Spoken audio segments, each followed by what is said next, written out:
Sajjaj Motors Limited had prepared fixed and flexible budget for the financial year 2013 13-14 as under।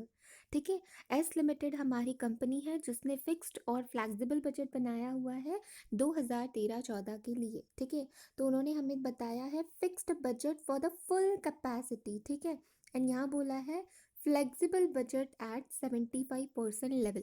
ठीक है, तो देखो मैंने बोला था फ्लेक्सिबल बजट जिसको सॉरी फिक्स बजट जिसको हम स्टैटिक बजट भी कहते हैं, वो एक पर्टिकुलर लेवल ऑफ एक्टिविटी पर फिक्स बना दिया जाता है। और फ्लेक्सिबल बजट जो होता है हमारा, वो हमारी different different level of activities पर हम बनाते हैं। ठीक है, तो नॉर्मली तो हमने क्वेश्चंस देखे हैं जिसमें हमें क्वांटिटी दी जाती है, क्वांटिटी के बेसिस पर हम लेवल ऑफ एक्टिविटी जिसे हम कहते हैं, मान लो कि हम 80,000 यूनिट्स बनाए तो कितना हमारा बजट होगा, 90,000 हम यूनिट्स बना रहे हैं तो कितना बजट होगा, 50,000 यूनिट्स बना रहे हैं तो कितना बजट होगा। तो इससे हम लेवल ऑफ एक्टिविटी इससे यूनिट वाइज हम उसे मेजर करते थे। लेकिन यहाँ आपको परसेंटेज फॉर्म में दी गई है, यहाँ बोला है फुल कैपेसिटी पर आपको फिक्स बजट बताया और 75% लेवल पर आपको फ्लेक्सिबल बजट बताया है, जिसमें आपको दिख रहा होगा सेल्स। उसके बाद आपको एक्सपेंस दिए गए हैं, एक्सपेंस के अंदर direct material, direct labour, variable overhead and semi variable overhead. देखो क्वेश्चन में ही स्पेसिफिकली उन्होंने लिखा है सेमी वेरिएबल ओवरहेड। तो ये अगर आपको पता है कि क्वेश्चन आपका ये फ्लेक्सिबल बजट बनाने का है, तो आपको इस सेमी वेरिएबल ओवरहेड को क्या करना पड़ेगा, सेमी वेरिएबल ओवरहेड को हमें बाइफरकेट करना पड़ेगा वेरिएबल ओवरहेड और फिक्स ओवरहेड के बीच में। ओके, आगे दिया गया है profit and after the closing of the financial year 2013-14 2013-14 का ऊपर हमें डेटा दिया गया था, तो उसके क्लोज पर वो क्या कह रहे हैं, total actual sales stood at ₹11,07,000। ठीक है, ये तो ऊपर जो टेबल दिया गया था वो बजटेड था। जैसे ही ईयर एंड हुआ तो हमें क्या फिगर पता चल गई कि हमारा एक्चुअल सेल्स कितना हुआ है, and there was a favourable sales price variance of 17,000। ठीक है, एंड वो बोल रहे हैं कि आपका सबसे पहले तो उन्होंने बोला फेवरेबल वेरिएंस है। ठीक है, सेल्स प्राइस वेरिएंस और अमाउंट दी गई है 17,000। देखो आप पहले क्या करते हो, आप पहले ईयर स्टार्ट होने से पहले आप बजट निकालते हो कि हमारा हमने कितना एस्टिमेट किया है। ठीक है, बजटेड का मतलब क्या होता है, एस्टिमेशन लगा रहे हो आप कि आपको क्या लग रहा है, कितना एस्टिमेशन है, तो उसे बजटेड कहते हैं। और एक्चुअल बजटेड में क्या होता है, आप यूनिट्स और आपकी प्राइस दोनों भी एस्टिमेटेड होती है।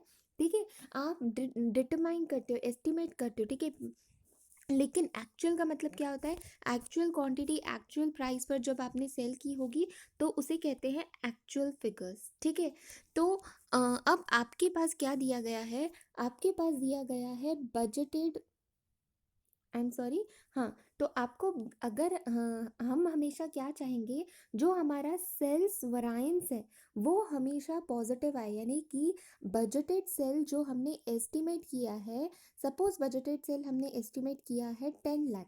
ओके, तो आप हमेशा क्या चाहोगे कि एक्चुअल सेल्स हमारा ज़्यादा होना चाहिए। अगर 11 लाख हो गया तो वो आपका फेवरेबल होगा, बिकॉज सेल्स आपके लिए क्या है, इस एस मोटर्स लिमिटेड के लिए क्या है, रेवेन्यू है। ठीक है, तो रेवेन्यू हम हमेशा क्या चाहेंगे, ज़्यादा हो, तो एक्चुअल अगर ज़्यादा हुआ तो मेरे लिए फेवरेबल हो जाएगा। तो ना ये दो फिगर्स अगर आप कंपेयर करोगे ना, तो देखो आपको क्वेश्चन में निकालना क्या है, फ्लेक्सिबल बजट।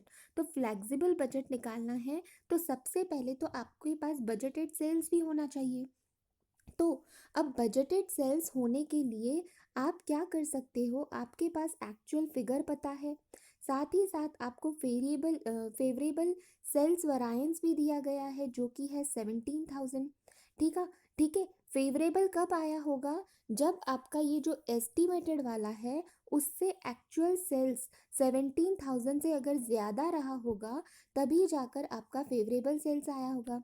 तो इट मीन्स अगर हम एक्चुअल सेल्स में से एक्चुअल सेल्स हमें क्वेश्चन में दिया गया है 11,07,000 उसमें से अगर हम फेवरेबल सेल्स वरायंस लेस करते हैं, सेल्स प्राइस वरायंस लेस करते हैं जो कि है 17,000 का, तो हमें जो अमाउंट मिलेगी 10,90,000, तो वो हमें क्या मिलेगी, ये बजटेड प्राइस मिलेगी हमें, सॉरी बजटेड प्राइस मिलेगी और एक्चुअल सेल्स। अब मैं आपको एक कॉन्सेप्ट का मीनिंग समझाती हूँ ना। आपको तो पता है बजटेड फ्लेक्सिबल बजट बनाना है, लेकिन हर क्वेश्चन में हमें तो यूनिट लेवल ऑफ क्वांटिटी दिए रहते हैं कि आपको 50,000 का बजट बनाना है। मतलब इस क्वेश्चन में तो हमें क्वांटिटीज तो कहीं नहीं दी गई। तो मैंने आपको टेबल में ही बताया था कि यहाँ पर आपको एक्टिविटी ना क्वांटिटी ना देते हुए आपको उन्होंने लेवल ऑफ एक्टिविटी बताई है कि हमने फुल कैपेसिटी पर काम किया, 75% कैपेसिटी पर काम किया। तो अब जब हम फ्लेक्सिबल बजट बना रहे हैं तो उन्होंने बोला है flexible budget for actual level of a sales. जितना हमने सेल किया है ना, तो उस actual level of a sale पर आपको क्या बनाना है, बजटेड फिगर्स। अब इसे समझने के लिए आपको ये लैंग्वेज समझ नहीं आई होगी, तो इसे एक्सप्लेन करने के लिए मैं आपको एक कंसेप्ट बताती हूँ। देखो, एक चीज़ होती है बजटेड। बजटेड मैंने बताया कि बजटेड क्वांटिटी आप एस्टिमेट करते हो, और बजटेड प्राइस ये प्राइस भी आपकी एस्टिमेटेड वाली होती है। इसको मल्टीप्लाई करोगे तो आपको मिलेगा बजटेड सेल्स, ठीक है। और एक होती है एक्चुअल। एक्चुअल क्वांटिटी होती है आप जितनी आपने सोल्ड की हुई होगी, और एक्चुअल आपको प्राइस मार्केट में पता होती है जिस पर आपने सेल किया है, तो आपको एक्चुअल फिगर्स मिलती है। एक होता है स्टैंडर्ड, ठीक है। नाउ अगर आपको देखो कंपैरिजन करना हो ना, तो आप इन दोनों को कंपैरिजन तभी कर सकते हो अगर ये दोनों सेम लेवल पर होंगे। मान लो कि आपने जो बजटेड, देखो हमारे क्वेश्चन में जो बजटेड हमें दिया गया है, वो फिक्स बजट जो हमें दिया गया है वो फुल कैपेसिटी यानी कि 100% कैपेसिटी पर हमारा सेल्स इतना होगा, डायरेक्ट मटेरियल इतना होगा। अब एक्चुअल उन्होंने बोला है आपको निकालना है एक्चुअल लेवल ऑफ सेल्स पर आपको बजट बनाना है। तो एक्चुअल सेल्स मेरा इतना है, तो इट मीन्स ये कितना परसेंट एक्टिविटी लेवल है ये मुझे आइडेंटिफाई करना पड़ेगा, ठीक है। ये कितना परसेंट लेवल ऑफ एक्टिविटी है ये मुझे डिटरमाइन करना पड़ेगा, ओके। तो अब मैंने यहाँ पर ये बताना चाहती थी कि एक होती है बजटेड, जो बजटेड का मीनिंग ऑलरेडी मैं बता चुकी हूँ, एक्चुअल का बता चुकी हूँ, बजटेड, एक्चुअल। अब स्टैंडर्ड की बात करते हैं, ठीक है। नाउ देखो सपोज कि यहाँ पर मैंने ना 50,000 यूनिट्स का क्या किया, मैंने बजट बनाया, और एक्चुअल में मैंने सेल कितने किए, एक्चुअल में मैंने सेल किए 60,000 यूनिट। तो देखो बजट जो मेरा बना हुआ था वो 50,000 यूनिट्स का बना हुआ था, और एक्चुअल में सेल्स मैंने 60,000 किए। अब मैं इन दोनों का कंपैरिजन नहीं कर सकती। कंपैरिजन करने के लिए इक्वालिटी होनी चाहिए, जो मेरा बजट है वो भी 60,000 यूनिट्स का होना चाहिए, ठीक है। तो हम क्या करते हैं, हम उसे कहते हैं स्टैंडर्ड। तो स्टैंडर्ड मतलब क्या, जो क्वांटिटी आएगी ना वो तो एक्चुअल होगी, यानी कि 60,000 यूनिट्स पर हम बजट बनाएंगे, लेकिन जो प्राइजेज होंगे वो सारे हम स्टैंडर्ड प्राइस से मल्टीप्लाई करेंगे। स्टैंडर्ड सेल प्राइस, या आपको एक्सपेंसेस भी लोगे तो स्टैंडर्ड प्राइजेस से आप मल्टीप्लाई करोगे, लेकिन क्वांटिटी जो होती है वो एक्चुअल होती है। तो समझो बजटेड में दोनों क्वांटिटी रेट दोनों आपके एस्टिमेटेड होते हैं। एक्चुअल में आपकी क्वांटिटी हो चाहे प्राइस हो, दोनों एक्चुअल होते हैं। लेकिन जो स्टैंडर्ड होता है, स्टैंडर्ड हम कंपैरिजन के लिए यूज़ करते हैं, बिकॉज कंपैरिजन सेम लेवल पर ही होना चाहिए। तो उसके लिए कंपैरिजन, ये अगर 50,000 का बना रहे हैं तो स्टैंडर्ड भी हम 50,000 यूनिट्स का बनाएंगे। तो स्टैंडर्ड के लिए आप एक्चुअल क्वांटिटी लेते हो, लेकिन प्राइजेस वाली प्राइजेस कौन सी लोगे, प्राइजेस बजटेड लोगे। तो इसमें एक एक्चुअल क्वांटिटी होती है और प्राइजेस बजटेड होती हैं। तो ये मैंने क्यों समझाया, यहाँ पर उन्होंने बोला है कि आपको पहले तो बजट बनाना है, दूसरा उन्होंने बोला एक्चुअल लेवल पर बनाना है, तो सबसे पहले तो आपको actual sales at a budgeted price निकालना पड़ेगा। तो देखो हमारी वर्किंग नोट है, वर्किंग नोट में सबसे पहला कैलकुलेशन आपको करना पड़ेगा, आपको परसेंटेज निकालना है ना, लेवल ऑफ एक्टिविटी निकालनी है। तो उसके लिए आपने क्या किया, calculation of actual sales, actual जो आपने सेल किया ना, ये जो आपने एक्चुअल सेल किया, ये आपने एक्चुअल रेट पर सेल किया होगा, यानी कि ये हमारी कौन सी फिगर से, actual, actual rate into actual, actual rate into actual sales से आपने मल्टीप्लाई किया होगा। ठीक है, लेकिन बजट निकालने के लिए मैंने क्या किया, मुझे तो वो सेम लेवल ऑफ एक्टिविटी से कंपैरिजन करने के लिए एक्चुअल क्वांटिटी लेनी पड़ेगी, लेकिन प्राइजेस बजटेड होनी चाहिए। तो इसके लिए हमने क्या किया, हमें यहाँ पर क्वांटिटी और प्राइस सेपरेटली तो नहीं बताई, लेकिन हमें, हमारे पास एक तरीका है जिससे हम, ये देखो ये क्या है, actual sales at actual price. ठीक है, ये एक्चुअल सेल्स है एट एक्चुअल प्राइस, लेकिन हमें निकालना क्या है, actual sales at budgeted price. ठीक है, तो उसके लिए हमने क्या किया, हमने, हमें पता है वरायंस के फॉर्मूले पता है, तो हमें देखा कि सेल्स प्राइस वरायंस फेवरेबल आया था 17,000 का। तो हमने देखा था कि कंपैरिजन हम किसके बीच में करते हैं, स्टैंडर्ड, स्टैंडर्ड और एक्चुअल के बीच में। और स्टैंडर्ड कैसे निकाला जाता है, एक्चुअल सेल्स और प्राइजेस कौन सी लेते हैं, बजटेड वाली। इट मीन्स इसको स्टैंडर्ड वर्ड ना यूज़ करते हुए उन्होंने इतना बड़ा वर्ड यूज़ किया है, एक्चुअल सेल्स यानी कि एक्चुअल क्वांटिटी, लेकिन प्राइस कौन सी, बजटेड। ठीक है, तो हमें ये मिल गया, ये क्वेश्चन में दिया गया था 11,70,000 actual sales at actual price, उसमें से फेवरेबल सेल्स प्राइस वरायंस निकाला, तो मुझे actual sales at budgeted price मिल गया। तो अब ये वाले इस पर, इस लेवल पर मुझे क्या बनाना है, बजटेड फ्लेक्सिबल बजट बनाना है। तो ये कितनी परसेंट ऑफ लेवल ऑफ, मुझे परसेंटेज फॉर्म में निकालना पड़ेगा कि कितनी लेवल ऑफ एक्टिविटी है। तो परसेंटेज निकालते वक्त आप इसको जो डिवाइड करोगे ना, आप इसको डिवाइड करोगे 100 कैपेसिटी पर, जो आपने बजट बनाया था फुल कैपेसिटी वाला, तो उससे डिवाइड करोगे। तो देखो आपका एक्टिविटी लेवल कैसे निकलेगा, actual sales at budgeted price, यानी कि ये जो आपने सेल्स निकाला है, ये आपका कितना लेवल है, कितना परसेंटेज फॉर्म में है। और परसेंटेज फॉर्म में निकालने के लिए ये फुल कैपेसिटी वाला, 100% कैपेसिटी वाले को आप क्या करोगे, डिवाइड करोगे, तो आपको क्या मिल जाएगा, देखो यहाँ पर है 10,90,000 न्यूमरेटर में आया, डिनोमिनेटर में आएगा हमारा 13,50,000, दोनों भी क्या है, सेल्स है। वो क्या है, ये बजटेड सेल्स है फुल कैपेसिटी पर, और वो क्या है, एक्चुअल सेल्स है एट बजटेड प्राइस। ठीक है, तो actual sales at budgeted price है। तो आपको जो परसेंटेज फॉर्म में आपने निकाला 80.74, आपको 80 पॉइंट समथिंग समथिंग आएगा, तो 80.74% आपने निकाला। ठीक है, तो 80.74% इस लेवल ऑफ एक्टिविटी पर आपको क्या करना है, आपको बजट बनाना है। तो सिंपल सा है, फटाफट से आते हैं। अब हमारा मेन सॉल्यूशन बनेगा, सबसे पहले तो ऊपर आपने लिख लिया flexible budget at 80.74% level of activity. अब आया सेल्स, सेल्स तो आपको पता है, सेल्स अब भी हमने वर्किंग नोट में निकाला था, यहाँ आप लिख सकते हो वर्किंग नोट 1, जिसमें हमने सेल्स कितना निकाला था, 11,90,000। याद रखना, गलती से ये वाला सेल्स नहीं लेना, ये सेल्स क्या है, actual quantity into actual price, यानी कि एक्चुअल लेवल पर ये बनाया गया है। हम बजटेड बना रहे हैं, तो हमें actual quantity eight budgeted price लेना पड़ेगा। इट मीन्स इसको वर्ड ये क्या यूज़ किया गया है, actual sales at budgeted price, और actual sales at budgeted price ये हम ऑलरेडी निकाल चुके हैं। तो यही फिगर हमने ऊपर लिख दी, actual sales at budgeted price.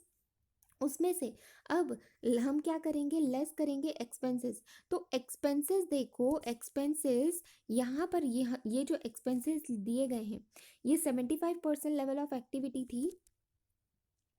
तो सॉरी, ये जो है ये फुल कैपेसिटी पर थे, तो जितने भी हमारे एक्सपेंसेस है तो ये फुल कैपेसिटी वाले यानी कि 100% कैपेसिटी पर है। ठीक है, तो सिंपली हम क्या करेंगे, ये 4,25,000 को मल्टीप्लाई बाय 80.74% करेंगे। फिर डायरेक्ट लेबर को भी इसी तरीके से परसेंटेज से मल्टीप्लाई करेंगे।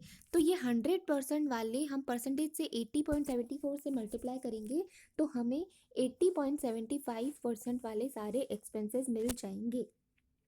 तो देखो हमारा direct material, direct labour, direct variable overhead, इन तीनों के लिए तो हमने परसेंटेज अप्लाई करके वैल्यू निकाल दी। देखो 4,25,000, 1,85,000, 2,15,000, 4,25,000, 1,85,000, 2,15,000, इसको हमने सिंपली क्या किया था, 80.74% एक्टिविटी से मल्टीप्लाई किया था। जो भी अमाउंट आई वो हमारी बजटेड फिगर्स होंगी। ठीक है, अब बात उठती है सेमी वेरिएबल की। अब सेमी वेरिएबल को हम कैसे निकालते हैं, सेमी वेरिएबल के लिए आपके पास दो लेवल ऑफ एक्टिविटीज़ जो होती है उन दोनों का कॉस्ट का आप डिफरेंस लेते हो, जिन्हें कहते हैं चेंज इन कॉस्ट या डिफरेंस इन कॉस्ट बोलोगे।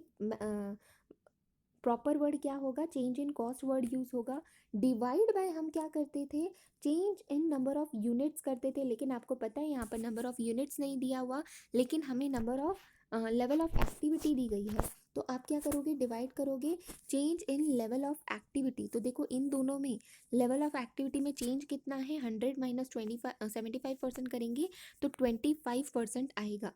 तो हम क्या लेंगे, 3,23,750 माइनस 3,65,000, इन दोनों का डिफरेंस लेंगे। देखो वर्किंग नोट में आपको करना है segregation of fixed variable cost element और सेमी वेरिएबल ओवरहेड। ठीक है, फिक्स्ड एंड वेरिएबल कॉस्ट का आपको करना है फ्रॉम सेमी वेरिएबल ओवरहेड। ठीक है, तो न्यूमरेटर में वेरिएबल ओवरहेड पर यूनिट अगर आपको निकालना है, वेरिएबल ओवरहेड निकालना है, तो variable overhead full capacity minus variable overhead 75% capacity. ठीक है, दोनों के कॉस्ट का डिफरेंस लिया है, ओवरहेड्स का डिफरेंस लिया है और डिनोमिनेटर में डिफरेंस इन एक्टिविटी लेवल लिखा है। ठीक है, तो ये मैंने अमाउंट्स आपको ऊपर ही दिखाई थी, 3,65,000 माइनस 3,23,750 डिवाइडेड बाय नीचे डिनोमिनेटर में क्या आया, 25 आया। ठीक है, अब आपने इस 25 को है ना परसेंटेज फॉर्म में इस परसेंटेज फॉर्म में नहीं लिखा है, तो ये आपको प्राइस मिल गई। ठीक है, ₹1620। और अगर आपको अब क्या करना है, फिक्स ओवरहेड निकालना है, तो आप कैसे निकालोगे, आपके पास ये 100% लेवल ऑफ एक्टिविटी पर 3,65,000 टोटल ओवरहेड दी गई थी। इस टोटल ओवरहेड में फिक्स्ड ओवरहेड का भी पार्ट है, वेरिएबल ओवरहेड का भी पार्ट है। अब मुझे वेरिएबल कॉस्ट मिल चुकी है, लेकिन ये वेरिएबल कॉस्ट जो है ये कितनी लेवल ऑफ एक्टिविटी पर है, 100%। हम पहले क्या करते थे, ये वेरिएबल कॉस्ट पर यूनिट नहीं पर लेवल ऑफ एक्टिविटी है। पर यूनिट होता था तो हम नंबर ऑफ यूनिट से मल्टीप्लाई करते थे। अब यहाँ पर हम मल्टीप्लाई किससे करेंगे, level of activity. Level of activity हमारी कितनी है, 100। तो देखो 1650 इंटू 100 किया तो ये हमारा टोटल वेरिएबल कॉस्ट मिलेगा।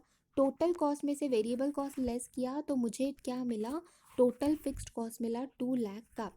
तो हम हमारे टेबल में आएंगे, तो हमारे टेबल में देखो हमने क्या किया, वेरिएबल कॉस्ट जो हमारा आया था, वेरिएबल कॉस्ट आया 1650। ये पर लेवल ऑफ एक्टिविटी है। वैसे हम क्या करते थे, ये पर यूनिट होता था तो पर यूनिट हम मल्टीप्लाई करते थे नंबर ऑफ यूनिट से। लेकिन यहाँ पर यूनिट नहीं, यहाँ पर लेवल ऑफ एक्टिविटी दी गई है परसेंटेज फॉर्म में। तो हमने सिंपली यहाँ पर भी क्या किया, 1650 को लेवल ऑफ एक्टिविटी से, एक्चुअल लेवल ऑफ एक्टिविटी, इस पर हम बना रहे हैं बजट, तो 80.74 से हमने मल्टीप्लाई किया। उसके बाद हमने फिक्स्ड कॉस्ट निकाला था वर्किंग नोट 2 के अंदर 2 लाख। तो ये लेस करने के बाद, सेल्स में से ये सारे एक्सपेंसेस लेस करने के बाद आपको जो प्रॉफिट आ रहा है वो है 90,667। ओके, तो यहाँ पर आपका ये वाला क्वेश्चन कंप्लीट होता है। मिस्टेक कहाँ हो सकती है, सबसे पहले तो यहाँ पर आपको ये लेस करना है, तभी जाकर आपको budgeted sales at budgeted price मिलेगा। फर्स्ट मिस्टेक क्या होती है, आप एक्चुअल सेल्स पर आपको बोला हुआ है फ्लेक्सिबल बजट निकालने के लिए, तो आप एक्चुअल सेल्स एक्चुअल प्राइस ये फिगर्स नहीं ले सकते डायरेक्टली। आपको actual sales at budgeted price आपको ये निकालना पड़ता है। तो उसके लिए हमने पहले ये फॉर्मूला निकाला, फिर उसकी लेवल ऑफ एक्टिविटी निकालने के लिए जो हम डिनोमिनेटर में डिवाइड कर रहे हैं ना, वो फुल कैपेसिटी से डिवाइड कर रहे हैं, तब जाकर हमें परसेंटेज मिलेगा। ओके, उसके बाद हमने देखा था कि यहाँ पर हमने सारे लेवल ऑफ एक्टिविटी से मल्टीप्लाई करते गए, फुल 100% कैपेसिटी के जो भी कॉस्ट थे उनको लेवल ऑफ एक्टिविटी से मल्टीप्लाई करके गए तो मुझे कॉस्ट मिल गए। सेमी वेरिएबल ओवरहेड को हमने बाइफरकेट किया था, तो बाइफरकेट करते वक्त यहाँ पर आपने ध्यान देना है, हमने लेवल ऑफ एक्टिविटी से डिनोमिनेटर में डिवाइड किया है। तो अब ये मुझे जैसे वेरिएबल कॉस्ट पर यूनिट मिलती थी, अब यहाँ पर वेरिएबल कॉस्ट पर कैपेसिटी मिली है। तो मल्टीप्लाई बाय, देखो यहाँ पर क्या किया है, ये 100% लेवल ऑफ एक्टिविटी का कॉस्ट लिया है, तो वेरिएबल कॉस्ट पर यूनिट को मैंने लेवल ऑफ एक्टिविटी से मल्टीप्लाई किया। यहाँ पर लिखा भी है वेरिएबल ओवरहेड एट 100% लेवल। ठीक है, तो ये लेस करने पर मुझे फिक्स्ड कॉस्ट मिल गई। और यहाँ पर वेरिएबल कॉस्ट मल्टीप्लाई करते वक्त मैंने एक्चुअल लेवल जिस पर हम बजट बना रहे हैं उससे मल्टीप्लाई किया, वो फिगर्स मिल गई। फिक्स कॉस्ट हमने वर्किंग नोट से ले ली, तो टोटल हमें फिगर्स मिल गई। आई होप आपको समझ आया होगा। Thank you so much.